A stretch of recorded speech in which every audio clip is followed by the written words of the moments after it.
Hey everybody, Steve here at S&A Security Specialist. We just wanted to show you something real quick.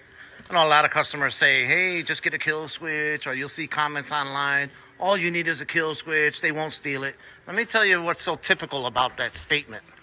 Because of the way it's installed. There's the kill switch, right on the side of the dash. There's the wire, which is that pink wire going to the switch, going up, over, can clearly see it behind there, going to where? Right to the red wire at the button. So all you have to do is touch these two wires back together. You ain't even got to disconnect it. Strip them, twist them together, fire up the truck, bye-bye truck. That's not how you want to do a kill switch. It's the most common place people are putting them, and thieves know that. Do your due diligence, people, and get some real protection, such as IGLA and a CompuStar alarm system with drone connected to your cell phone.